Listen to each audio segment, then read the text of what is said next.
আসসালামু আলাইকুম। আপনারা আমাকে হারুন রশিদ বান্টি নামে চিনেন। আজকে মার্চ মাসের 1 তারিখ 2025। আমি 300 ফিট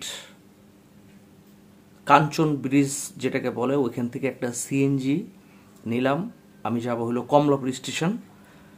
সময় 10 মিনিট কম, রাত 11টা। সিএনজিটা 5 মিনিট কন্টিনিউ করার পর রাস্তার বাম পাশে একটা অন্ধকার মতো একটা জায়গায় হঠাৎ করে গাড়ির স্টার্ট বন্ধ হয়ে গেল। তো গাড়িটা সে সাইড করলো। আমি বললাম কী ব্যাপার, কী হলো? কয় আমার মনে হয় একটু ঝামেলা হয়েছে, আমি দেখতেছি। উনি গাড়িটা সাইড করলো। তখনই আমার একটু খটকা লাগছে। তো যাই হোক, উনি গাড়িটা সাইড করলো। উনি গাড়ির ওনারা যেটা করে আর কি এইটি করতেছে। খুব অল্প সময়ের ভিতরেই তার পাশে যে একটা শাখা রোড আছে, মেইন রোডের সাথে শাখা রোড, সেই রোড থেকে দুইটা বাইক আসছে। দুইটা বাইকের মধ্যে 4 জন একদম ইয়াং ছেলে আর কি। তো আয়শা ওদের দুইজনের হাতে, মানে পিছনে যারা বসা ছিল তাদের দুইজনের হাতে চাপাটি টাইপ, একটা তো চাপাটি আর একটা চাপাটি টাইপ আরও লম্বা। তো একজনে এরকম করতেছিল। আমি বললাম ভাই আমার আমার ক্ষতি করার দরকার নাই, আপনারা সব কিছু নিয়ে যান। তো একজন সিএনজির ভিতর থেকে আমার ব্যাগটা বের করলো। তো ব্যাগের দুইটা চেন খুইলা তারা দেখলো। তো বললো যে জামা কাপড় ছাড়া কিছু নাই। কয় থাক, বাদ দে। আরেকজনও তো আমাকে ধরেই রাখছে। সে আমার মানি ব্যাগটা নিল, আমার মোবাইলটা নিল, আরও চেক টেক করে দেখলো আমার কাছে আরও কিছু আছে কিনা। তো মানি ব্যাগ তো দেখলো যে টাকাগুলো আছে, টাকা নিল। কার্ড আছে কিনা আমার জিজ্ঞেস করলো। আমি বললাম কার্ড নাই। তো একজনও মানি ব্যাগটা আমার দিয়ে দিছে। তো হঠাৎ করে একটা ছেলে আর একটা ছেলেকে বলতেছে যে উনি তো নাটক করে, ওনার মোবাইল নিলে তো ঝামেলায় পড়ব আমরা, ওনার মোবাইল নেওয়ার দরকার নেই, বাদ দে, চল তাড়াতাড়ি চল। তো তাড়াতাড়ি ওরা চলে গেল। ওরা চলে যাওয়ার আগেই ওরা সিএনজি আলারে বলছে টান্দ। তো ওরা যাওয়ার 10 সেকেন্ড 15 সেকেন্ড আগে সিএনজি আলা গেছে আর কি। তো ওরা নিয়ে চলে গেছে। তো চলে যাওয়ার পরে মানসিকভাবে আমি অনেক ভয় পেয়ে গেছি আর কি। মানে এরকম ঘটনা মানুষের কাছ থেকে বিভিন্ন সময় শুনতাম।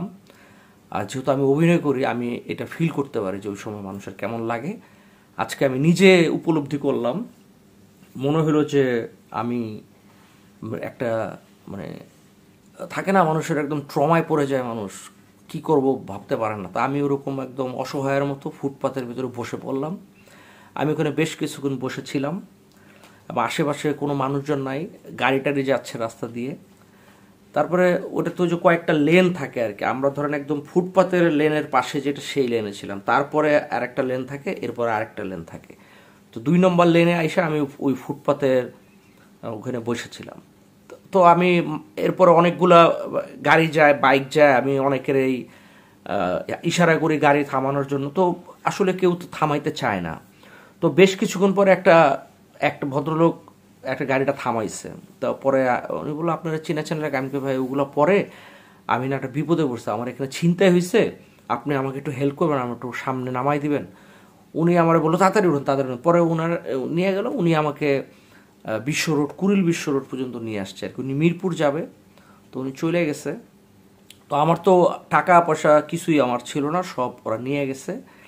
পরে আমি কুড়িলের ওইখান থেকে একটা বিকাশের দোকান থেকে আমি আমার অনেক ঘুরে আমি একটা বিকাশের দোকান থেকে আমার কিছু টাকা ছিল ওটা ক্যাশ করে পরে আমি একটা সিএনজি নিয়ে আমি আমার বাসায় আসলাম। আমি একটা খুবই ভয়ঙ্কর একটা সময় আমি আজকে পার করছি এবং মানসিকভাবে আমি খুবই দুর্বল হয়ে গেছি।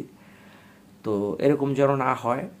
আর আমাদের আইন শৃঙ্খলা রক্ষাকারী বাহিনীর কেউ যদি আমার এই ভিডিও দেখে থাকেন তাহলে অবশ্যই ওই জায়গাটা আপনারা একটু চেক আউট করবেন। এবং আমি বিভিন্ন সময় অনেকের কাছ থেকে শুনছি, অনেক নিউজে দেখছি, অনেকের মুখে শুনছি এবং অনলাইন পত্রিকা এবং ফেসবুকে অনেকের স্ট্যাটাসের মাধ্যমে জানছি যে ওই রোডে এ ধরনের ট্রাপ প্রায় হয়। এবং আমি বাইকেরটা অনেক বেশি শুনছি, বাট আজকে আমি সিএনজিতে শিকার হই। সিএনজিটাও অনেক হয়, বাট আমি শিকার হয়েছি। আপনাদের কাছে রিকোয়েস্ট থাকবে এইগুলা যেন না হয় আর কি।